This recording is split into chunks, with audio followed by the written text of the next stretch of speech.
Assalamualaikum warahmatullahi wabarakatuh. Di video ini kita akan belajar tentang komparatif dan superlatif. Kita akan belajar tentang materi-materi atau tips-tips dalam soal TOEFL yang berhubungan dengan kalimat perbandingan dan kalimat superlatif. Jadi kalimat komparatif itu adalah contohnya yang seperti ini. Fashion this year are shorter and more colorful than they were last year. Gaya berpakaian pada tahun ini tuh lebih pendek dan lebih berwarna daripada gaya berpakaian yang tahun kemarin. Jadi kalau kalimat komparatif itu dia ada dua hal yang sedang dibandingkan gitu ya. Tapi kalau kalimat superlatif contohnya seperti ini. The lesson you are studying now is the most important lesson that you will have. Jadi perbandingannya adalah antara satu hal dengan hal yang banyak gitu ya. Contohnya kan pelajaran yang sedang kamu pelajari ini itu adalah pelajaran yang paling penting yang kamu akan miliki gitu kan. Jadi perbandingannya antara satu pelajaran ini dengan banyak pelajaran yang lainnya. Kalau yang komparatif itu kan antara satu dan satu. Kalau yang superlatif satu dibanding banyak. Oke, tips ke-26. Buatlah kalimat perbandingan dan kalimat superlatif dengan struktur yang benar. Jadi struktur kalimat perbandingan itu seperti ini. Kita bisa menggunakan long adjective atau short adjective. Jadi long adjective itu adalah kata sifat yang panjang kayak beautiful. Itu ya. Kalau short adjective itu kata sifat yang pendek seperti smart, clever gitu. Jadi kalau long adjective itu dia diawali oleh kata more. Tapi kalau short adjective dia harus diikuti oleh akhiran er. Dan selalu ada kata than. Contohnya di sini, I am more interested in music than sport. Josh is taller than his sister. Di sini interested itu kan merupakan long adjective, jadi dia harus diawali oleh more. Sedangkan taller itu kan dari kata tall, itu dia harus diakhiri dengan akhiran er. Lalu kalimat superlatif itu dia sama juga menggunakan long adjective atau short adjective. Kalau dia long adjective harus diawali oleh kata the most, tetapi kalau short adjective dia diawali oleh the saja, kemudian diakhiri dengan akhiran s. Contohnya di sini, the most frightening film I've ever seen was Alfred Hitchcock Psycho. Frightening itu merupakan long adjective, kemudian dia diawali oleh the most. The silver arrow will be the fastest train in the world when it is built. The fastest berasal dari kata fast, yaitu cepat, short adjective, kemudian diakhiri oleh akhiran s dan diawali oleh awalan the. Begitu. Contoh penerapan dari tips yang ke-26 ini dalam soal TOEFL. Peter Abelard, a logician and theologian, was the controversialist teacher of his age. Di sini ada kata controversialist, berasal dari adjektif kontroversial. Kontroversial itu kan merupakan long adjective. Jadi dia tidak tepat kalau diakhiri dengan akhiran s. Dia harus pakai pola yang ini. Jadi pembetulannya adalah the most controversial teacher of his age. Jawabannya adalah yang C. Exercise ke-26. Oxygen is abundanter than nitrogen. Di sini ada kata abundanter. Itu kan berasal dari adjektif abundant. Abundant itu kan long adjective. Jadi dia tidak tepat kalau diakhiri dengan akhiran r. Dia diawali dengan more. Oxygen is more abundant than nitrogen. Jadi di sini contoh kalimat yang salah. Kalimat nomor 2. The direction to the exercise say to choose the most appropriate response. Berasal dari kata appropriate. Appropriate merupakan long adjective dan dia diawali oleh the most. Jadi ini sudah tepat. Ini merupakan contoh kalimat yang sudah benar. Tips ke-27, gunakan kalimat perbandingan dan superlatif dengan benar. Ini adalah tips yang berhubungan dengan fungsinya.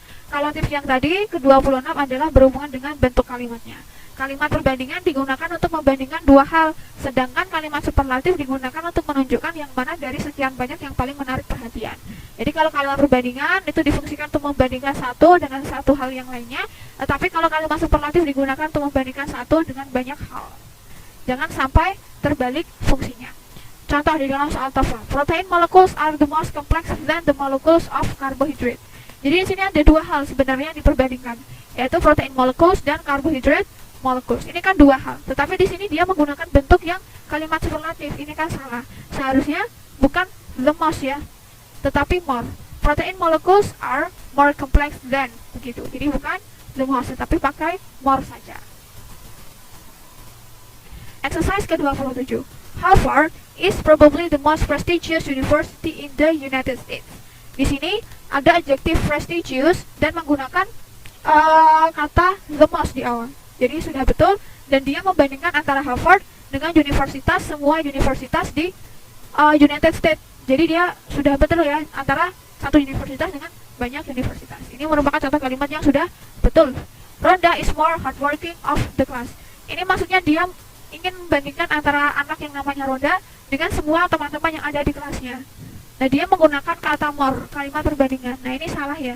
Seharusnya dia menggunakan bentuk kalimat yang superlatif. Dia seharusnya Rhonda is the most, bukan more. Most. The most hardworking of the class. Ini merupakan contoh kalimat yang salah. Oke, tips yang ke-28, buatlah kalimat perbandingan ganda dengan struktur yang benar. Kalimat perbandingan ganda adalah kalimat perbandingan yang terdiri dari dua perbandingan yang masing-masing diawali oleh kata the. Ini ya, ada kalimat perbandingan dalam satu kalimat, tetapi ada dua, jadi ganda. Polanya adalah the, atau more, kemudian koma, the, atau more. Contohnya, the harder he tried, the further he fell behind. Semakin dia mencoba, semakin dia jatuh ke belakang. Jadi polanya adalah the, atau pakai more kalau dia long adjektif, kemudian the lagi atau pakai more kalau dia long adjektif. Kemudian contoh yang kedua, the older the children are, the more parents expect from them. Semakin tua anak-anak, semakin banyak yang diharapkan oleh orang tua mereka. Jadi ini tuh seperti kalimat perbandingan ganda itu seperti apa ya? Pakai kata di dalam bahasa Indonesia tuh semakin kita bla bla bla, semakin kita bla bla bla gitu. Contoh di dalam soal TOEFL. The earliest you send in from tax form, the sooner you will receive your refund. Di sini kan seharusnya pakai the kemudian diikuti oleh pola yang komparatif. The diikuti oleh pola yang komparatif, bukan superlatif ya. Tapi di sini the earliest. Earliest itu kan pola yang superlatif. Jadi di sini salah. Seharusnya the earlier. Bukan as, tapi the earlier you send in your tax form, the sooner you will receive your refund. Exercise ke-28. The hotter the food is, the harder is to eat. The hotter the food is, harder it is to eat. Ini merupakan contoh yang salah kalimatnya karena di sini tidak ada kata the di depannya. Di sini the, koma di sini juga harus the. The hotter the food is, the harder it is to eat. The warmer the weather, the greater the attendance at the order concert. Ini merupakan contoh kalimat yang sudah betul. The diikuti oleh komparatif, the diikuti oleh komparatif.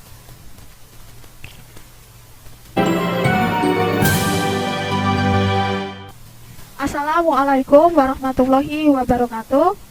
Di video ini kita akan belajar tentang form of the verb, atau dalam bahasa Indonesia kita sebut dengan bentuk kata kerja. Jadi di dalam bahasa Inggris, bentuk kata kerja itu dia bisa bermacam-macam, bisa bertransformasi menjadi bermacam-macam bentuknya. Di sini kita memiliki verb yang paling dasar, yaitu verb 1. Kemudian verb S atau verb IS itu adalah verb yang ditambahi dengan akhiran S belakangnya. Kemudian verb 2, ada verb 3, kemudian verb ing, verb yang diakhiri dengan akhiran ing. Kemudian ada tuh verb 1. Nah, di sini misalnya kata dasarnya adalah has. Kemudian di sini dia berubah menjadi has. Verb 2-nya adalah had, verb 3-nya adalah had, verb ing-nya adalah having, dan di sini terakhir dia menjadi to have. Dan ini merupakan transformasi dari verb-verb yang lainnya. Itu. Nah, ini pengaplikasiannya di dalam kalimat. I do my homework. Pakai yang verb 1. She does her homework. Ini pakai yang verb SES. I did my homework. Ini pakai yang verb 2. I have done my homework. Ini pakai yang verb 3. I am doing my homework. Ini memakai yang verb ing. I want to do my homework. Ini menggunakan verb yang to ditambah verb 1. Jadi kapan kita menggunakan verb 1, kapan kita menggunakan verb 2, verb 3, dan semuanya ini tergantung dengan tensisnya apa. Tips ke-28. Setelah have itu harus menggunakan verb 3. Jadi di sini tidak hanya kata have saja, tapi satu gerombolan kata have, yaitu ada have, has, having, had. Ketika kata kerja segerombolan have-nya ini itu dia harus diikuti oleh kata kerja, maka kata kerja pengikutnya itu harus berbentuk yang verb 3. Contohnya di sini, they had walked to school, we have seen the show, he has taken the test, having eaten, he went to school. Walked, seen, taken, eaten itu merupakan verb 3. Contoh di dalam soal TOEFL. Before he died, Linus Pauling had wins 2 Nobel Prizes in the 1954 Nobel Prize in Chemistry and the 1962 Nobel Peace Prize. Di sini ada kata had ya, dan dia tuh merupakan anggota dari segerombolannya keluarga had. Jadi dia had ini harus diikuti oleh verb 3. Sedangkan wins itu kan dia verb s ya. Jadi salah. Seharusnya verb 3 dari win adalah won. Had won. Jawabannya adalah D. Exercise ke-28. The young girl drank a glass of milk. Di sini drunk itu adalah verb 3 dan di dalam bahasa Inggris tidak ada tenses yang kata kerjanya hanya berbentuk verb 3. Dia harus diawali oleh segerombolannya keluarga have ya. Kalau di sini the young girl itu dia sama dengan she, jadi di sini dia bisa has atau had.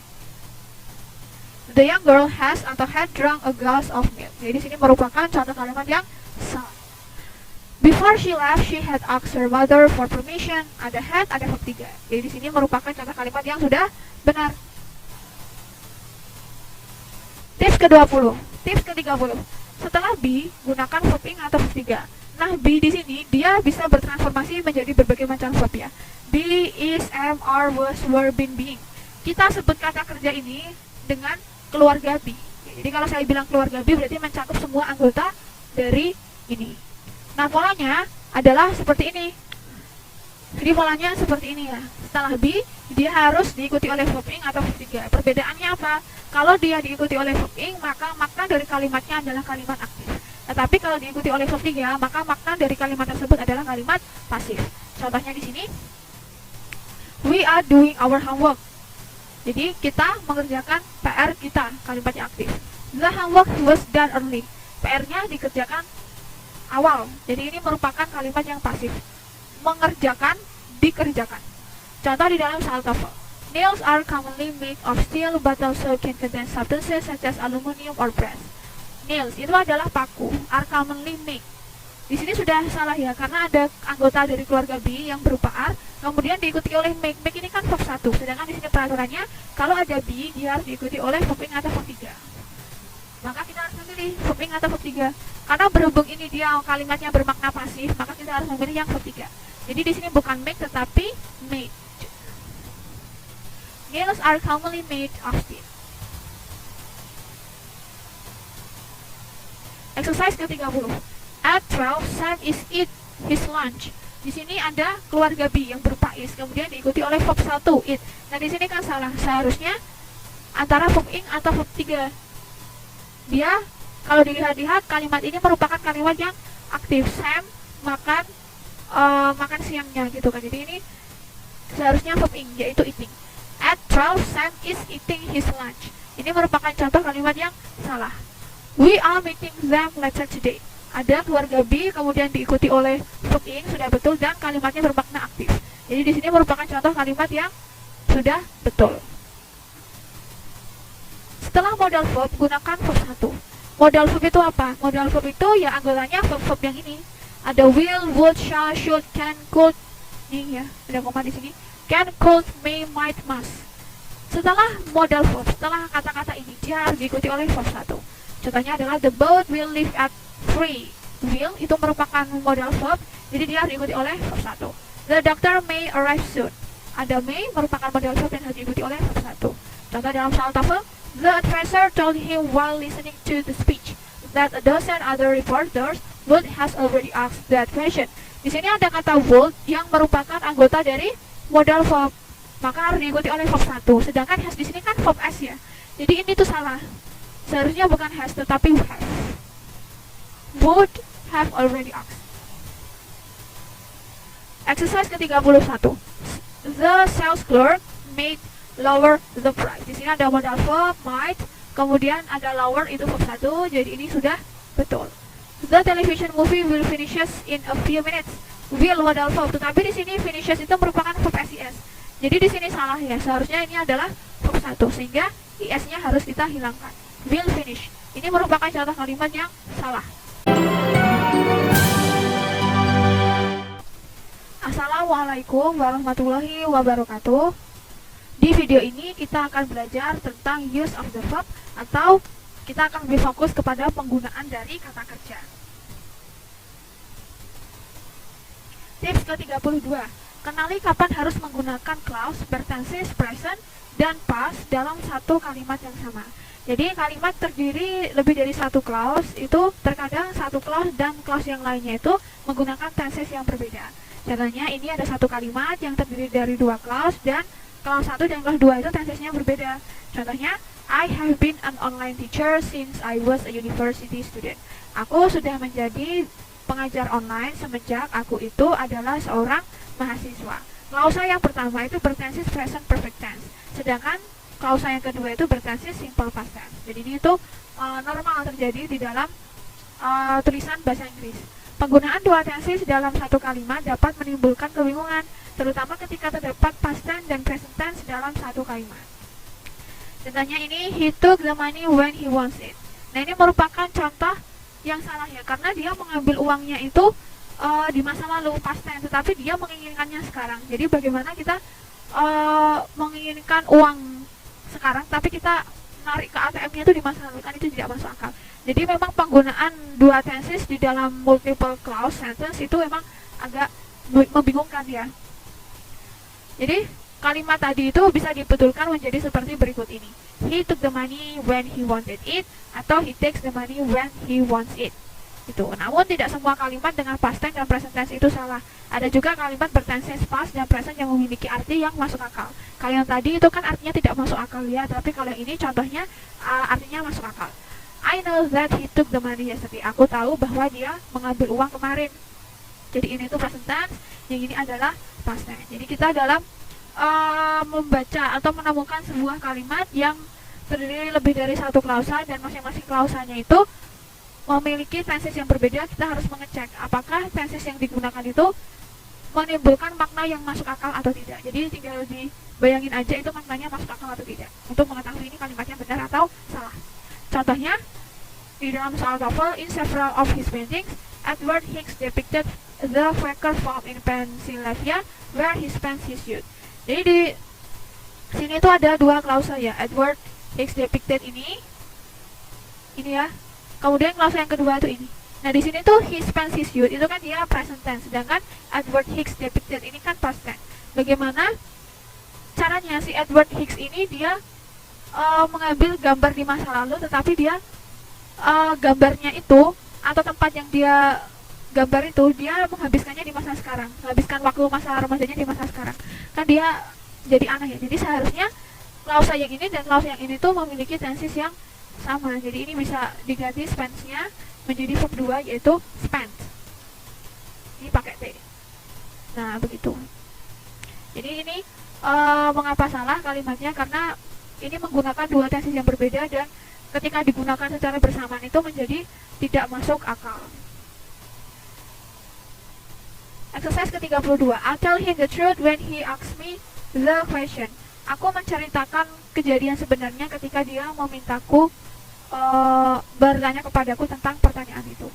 Jadi ini juga kalimatnya tidak masuk akal, karena di sini I tell him itu dia kan present, sedangkan he asks me itu adalah past tense. Bagaimana caranya si I ini dia menceritakan kebenarannya di masa sekarang, sedangkan si he-nya itu dia bertanyanya di masa lalu. Kan seharusnya pada saat si he itu bertanya terus langsung dijawab gitu kan.